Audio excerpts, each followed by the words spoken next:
500 برس تیسرا، پھر 500 برس چوتھا، پھر 500 برس پانچواں، پھر 500 برس چھٹا، پھر 500 برس ساتواں، پھر 500 برس کے فاصلے پر جنت.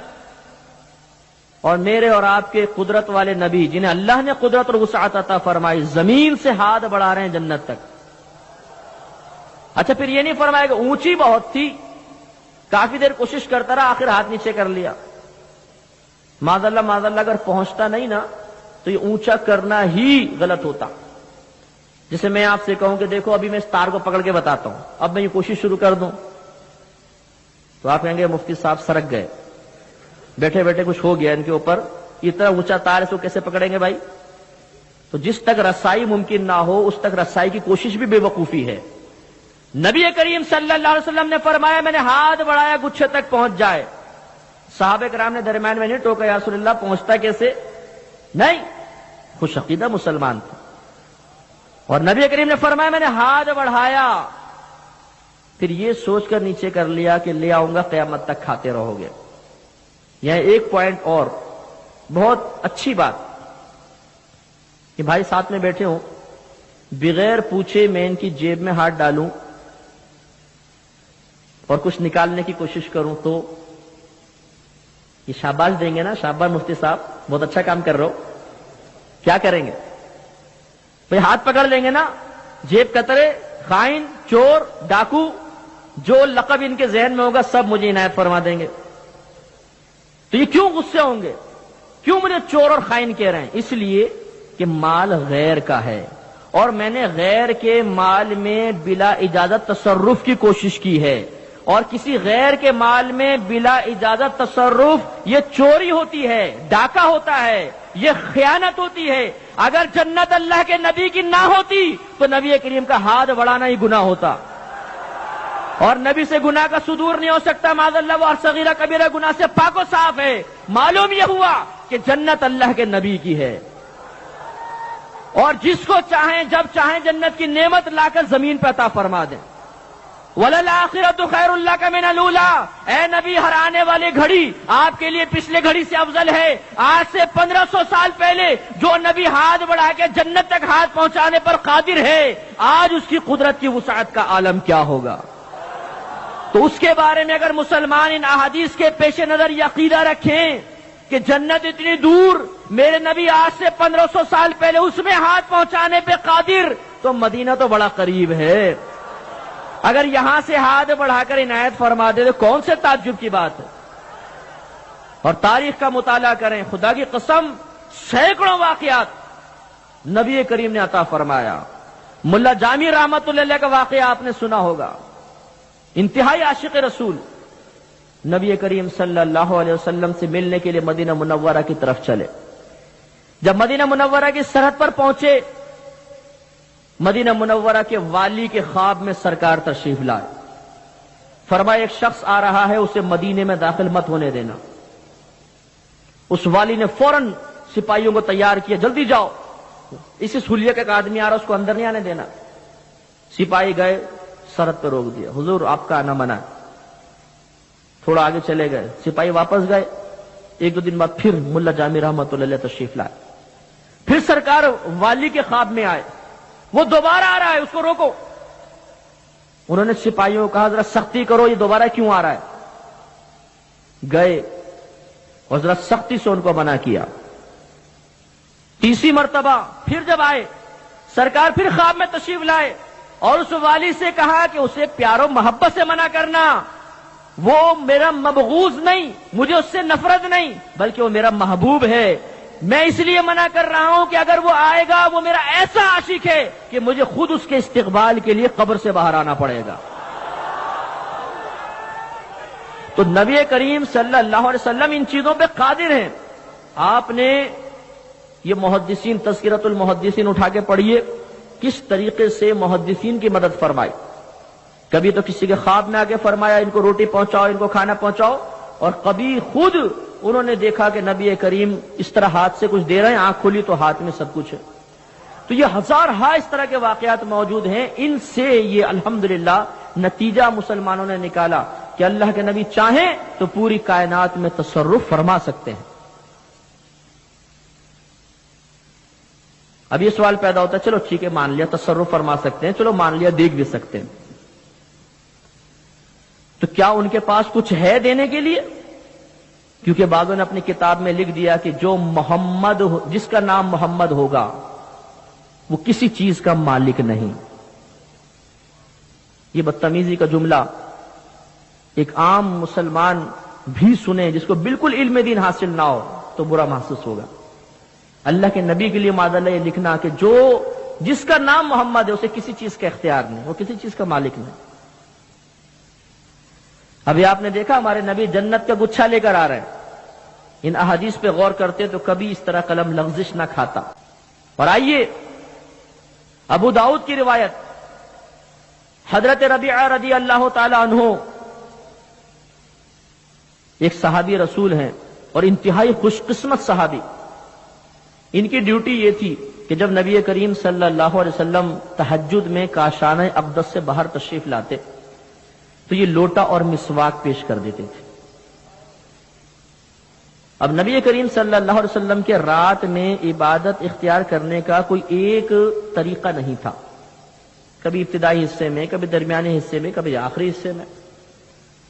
تو کتنی سخت ڈیوٹی ہوگی کہ یہ غلام لوٹا اور مسواک لے کے بیٹھا ہوا کہ پتہ نہیں کب دروازہ کھلے اور باہر آئے اور میں پیش کر دوں۔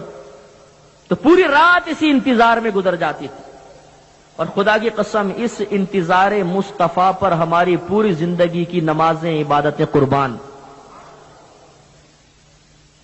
انتظار کس کا ہے؟ اللہ کے نبی کا۔ اور جب سرکار باہر آتے ہوں گے اور سرکار کے چہرہ انور پہ نگاہ پڑتی ہوگی تو ساری تھکن دور ہو جاتی ہوگی۔ کاش وہ منظر ہمیں بھی کبھی نظر آ جائے، خواب میں ہی نظر آ جائے۔ ایک سخت سردیوں کی رات نبی کریم صلی اللہ علیہ وسلم کاشانہ اقدس سے باہر نکلے، حضرت ربیعہ رضی اللہ تعالیٰ عنہ نے لوٹا اور مسواک پیش کیا۔ اتنی سخت رات، سردی شدید، اور غلام خدمت میں حاضر۔ نبی کریم صلی اللہ علیہ وسلم کا دریا رحمت جوش میں آیا، آپ نے ارشاد فرمایا سل ربیعہ، مانگ کیا مانگتا ہے۔ حضرت ربیعہ رضی اللہ تعالیٰ عنہ نے یہ نہیں کہا یا رسول اللہ آپ تو ہمیں تعلیم دیتے رہے کہ جوتی کا تسمہ بھی گم جائے تو اللہ سے مانگو، چھڑی بھی گر جائے تو اللہ سے مانگو، میں تو اللہ سے ڈائریکٹ مانگوں گا۔ بالکل ڈائریکٹ، انڈائریکٹ کا تو ہم قائل ہی نہیں ہے بابا، تو ہم یا رسول اللہ میں تو آپ سے کیوں مانگوں؟ آپ نے ہمیں شرک سے روکا اور معاذ اللہ شرک کی تعلیم دے رہے۔ سل ربیعہ، مانگ کیا مانگتا ہے؟ شیخ عبدالحق محدث دہلوی رحمۃ اللہ علیہ فرماتے ہیں نبی کریم کا مطلقاً فرمانا مانگ کیا مانگتا ہے۔ مطلقاً کا مطلب قید کے بغیر، کوئی دنیا کا قید مقید تو نہیں کہ نا دنیا کا مانگ کیا مانگتا ہے تو کنڈیشن لگ گئی، آخرت کا مانگ کیا مانگتا ہے آخرت کی کنڈیشن لگ گئی، نہیں، مانگ کیا مانگتا ہے۔ ملا علی قاری نے بھی یہ بات لکھی، فرماتے ہیں کہ نبی کریم کا مطلقاً فرمانا مانگ کیا مانگتا ہے یہ ثابت کرتا ہے کہ اللہ تعالیٰ نے دنیا اور آخرت کے سارے خزانے اپنے حبیب کے ہاتھ میں رکھ دیے ہیں۔ اب دیکھیے آپ سے کوئی کہے یار چلو مانگو مجھ سے، کیا مانگتے ہو؟ کیا ہوگا؟ آپ پہلے اس کی مالی حیثیت کا اندازہ کریں گے، کتنے پانی میں بابا، کتنا دے سکتا ہے، 40 50 لاکھ 2 لاکھ، اتنے مانگیں گے نا۔ اگر ایک فقیر فٹ پاتھ پہ بیٹھا ہوا مجھ سے کہے مفتی صاحب مانگو کیا مانگتے ہو، اور میں بولوں 1 کروڑ روپے دے دے، تو آپ صاحب کہیں گے کہ مفتی صاحب بیچارے کا دریا سخاوت جوش میں آیا اور آپ نے مٹکے سے اس کو بہا دیا، یہ کروڑ روپے کہاں سے دے گا؟ معلوم یہ ہوا جو چیز دے نہ سکتا ہو اس سے وہ شے مانگنا بے وقوفی ہے۔ اور جب آدمی مانگتا ہے تو اسے یعنی سامنے والے سے کوئی شے مانگتا ہے تو پہلے یہ اندازہ کر کے مانگتا ہے کہ یہ وہ چیز دے بھی سکتا ہے کہ نہیں۔ یہ آپ کا میرا اندازہ ہے، اور صحابہ کا اندازہ تو انتہائی پرفیکٹ، صحبت نبی میں رہنے والے تھے۔ اب دیکھیے حضرت ربیعہ رضی اللہ تعالیٰ عنہ سے کہا گیا سل ربیعہ، مانگ کیا مانگتا ہے۔ حضرت ربیعہ رضی اللہ تعالیٰ عنہ بڑے ذہین تھے، انہیں معلوم تھا کہ دنیاوی مال و متاع اگر لے بھی لیا تو عارضی فائدہ کیا ہے، سامنے والا پوری کائنات کا مالک اللہ تعالیٰ کے خزانے اس کے دست قدرت میں ہیں، جسے چاہیں جب چاہیں جو چاہیں عطا فرمائیں، دریا سخاوت جوش میں ہو، دینے والا قادر بھی ہو، تو کم کیوں مانگا جائے۔ عرض کیا رسول اللہ ربیعہ آپ سے جنت میں آپ کا پڑوس مانگتا ہے۔ کتنا عظیم سوال. ہمیشہ کی دولت مانگ لی. جواب میں سرکار نے یہ نہیں فرمایا کہ ربیہ کہنے کا مطلب تھا کہ مدینے کے اندر کچھ مانگ لو. آج کل حکومت ہاتھ میں 240 گز 120 گز کے پلاٹ آرام سے دے دوں گا. تم آخرت مانگ رہے ہو؟ دنیا مانگ لو، منصب مانگ لو. نہیں، نبی کریم صلی اللہ علیہ وسلم کے الفاظ منقول ہیں. آپ نے فرمایا اور مانگ. کیا مانگتا ہے؟ اس پر ملا علی قاری لکھتے ہیں گویا کہ نبی کریم نے فرمایا کہ تو نے جو کچھ مانگا وہ تو تجھے مل گیا، اور مانگ. کیا مانگتا ہے؟ میں جا کر بیٹھوں کسی کے یہاں مہمان بن کے کھانا رکھا جائے تو کیا میزبانی کہے گا مصطفیٰ اور کچھ چاہیے؟ نہیں، ابھی تو کھانا ہی شروع نہیں ہوا. پہلے وہ کہے گا یہ کھائیے. جب میں کھانا شروع کروں گا پھر کہے گا اور کچھ چاہیے. اس کا مطلب ہے پہلے کھانا مجھ تک پہنچ گیا پھر اور کچھ چاہیے کا جملہ صحیح ہوگا. تو نبی کریم نے فرمایا اصل ربیہ مانگ کیا مانگتا ہے؟ یا رسول اللہ جنت میں آپ کی رفاقت مانگتا ہوں. فرمایا اور مانگ. کیا مانگتا ہے؟ مطلب وہ تو تجھے مل گیا، مزید. اور مانے مزید اور مانگو. حضرت ربیہ رضی اللہ تعالیٰ عنہ نے عرض کیا رسول اللہ جب جنت میں آپ کا پڑوس مل گیا تو مجھے اور کیا چاہیے؟ تو جو نبی اپنے غلاموں کو جنت عطا فرمانے پر قادر، اس نبی کے بارے میں یہ گمان رکھنا، یہ خوش عقیدگی رکھنا کہ وہ دنیاوی نعمتیں ہمیں عطا فرما دے گا، اللہ کی بارگاہ سے لے کر ہمیں عطا فرمائے گا، اس میں کون سے تعجب کی بات؟ اس میں کون سے شرک کی بات؟ یہ تو خود اللہ کے نبی نے عطا فرمایا. صحابہ کرام کا عقیدہ دیکھیے. ایک غزوے میں جا رہے ہیں، عمر فاروق رضی اللہ تعالیٰ عنہ بارگاہ رسالت میں حاضر ہو کے عرض کرتے ہیں یا رسول اللہ پانی ختم. صحابہ کرام انتہائی پریشانی کے عالم میں ہیں، قریب ہے کہ وساوس ان کو گھیر لے. نبی کریم نے فرمایا کہ برتن میں تھوڑا سا پانی لے کر آؤ. برتن میں پانی لایا گیا. نبی کریم صلی اللہ علیہ وسلم نے اپنا دست انور اس پانی کے اندر رکھ دیا. صحابہ کہتے ہیں کہ ہم نے دیکھا کہ 5 انگلیوں سے پانی کے چشمے جاری ہو گئے، اور صحابہ کرام نے سیر ہو کر پیا. جانوروں کو پلایا، جس پہ غسل واجب تھا انہوں نے غسل کیا، وضو کیا، اور پھر بھی وہ پانی جاری رہا. پھر جب صحابہ کرام نے عرض کیا رسول اللہ بس کافی ہے، ہاتھ نکالا، جتنا پانی پہلے موجود تھا اب بھی برتن میں اتنا ہی موجود تھا. یہاں توجہ طلب بات یہ ہے کہ ریکویسٹ کرنے والے عمر فاروق رضی اللہ تعالی عنہ ہیں، جو انتہائی توحید پرست ہیں، بہت شدت پسند تھے آپ اس معاملے میں. اللہ تعالیٰ کی عظمت کے معاملے میں ذرہ برابر کمپرومائز کے لیے تیار نہیں ہوتے تھے. وہ صحابی اس یقین کے باوجود کہ اللہ تعالیٰ میری فریاد سنے گا، سننے پہ قادر ہے، ہم براہ راست اللہ سے کہہ سکتے ہیں، لیکن ڈائریکٹ نہیں کہا، رسول کی بارگاہ میں. اور جواب میں رسول نے یہ نہیں کہا عمر اعرابی میرے پاس آئے تو سمجھ میں آتا ہے، چلو دیہاتی بیچاروں کو آداب نہیں پتا، تم تو صحبت یافتہ ہو، تم ڈائریکٹ کیوں نہیں مانگتے ہو اللہ سے؟ پانی کون دے گا؟ اللہ. کھانا کون دیتا ہے؟ اللہ. اولاد کون دیتا ہے؟ اللہ. تو میرے پاس کیا لینے آئے ہو؟ نہیں. نبی کریم صلی اللہ علیہ وسلم نے پانی منگوا کر ثابت کر دیا کہ ہاں دیتا اللہ ہی ہے، لیکن اپنے حبیب کے ذریعہ عطا فرماتا ہے، اپنے محبوبوں کے ذریعہ عطا فرماتا ہے.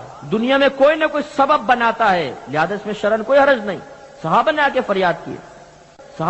فریاد کی، اور نبی نے عطا فرمایا. آپ نے روایت سنی ہوگی، سیاہ ستہ کی روایت ہے. ابو ہریرہ رضی اللہ تعالیٰ عنہ سرکار کی بارگاہ میں حاضر ہوئے، اصحاب صفہ میں سے تھے. یا رسول اللہ جو کچھ سنتا ہوں یاد نہیں رہتا، ذہن سے نکل جاتا، آپ کرم فرمائیے. فرمایا چادر لے کر آؤ. چادر بچھائی، جو اللہ نے چاہا آپ نے پڑھا. پڑھنے کے بعد فرمایا ابو ہریرہ سمیٹ لے. ابو ہریرہ رضی اللہ تعالیٰ عنہ نے اس چادر کو سمیٹ لیا.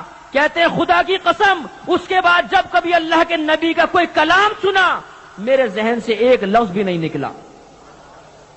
دیانتداری سے بتائیے، حافظہ عطا فرمانا کیا یہ ما تحت الاسباب آتا ہے؟ یہ بھی ایک نئی تقسیم کر دی گئی، ما فوق الاسباب ما تحت الاسباب. یہ چونکہ علمی بات ہو جائے گی اس لیے آپ کی خدمت میں عرض نہیں کر رہا ہوں.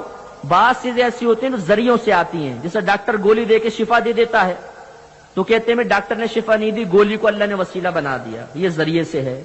اور ایک ہے کہ آپ سامنے آ کر بیٹھے کہ مفتی صاحب میں بیمار ہوں، میں دیکھوں اور آپ کو ٹھیک کر دوں، یہ بغیر سبب کے ہوا، تو وہ سبب کے تحت، یہ بغیر سبب کے، تو کہا جاتا ہے کہ وہ مدد مانگنا جائز ہے جو تحت الاسباب ہو، ما فوق الاسباب مانگنا یہ اصل میں شرک ہوگا۔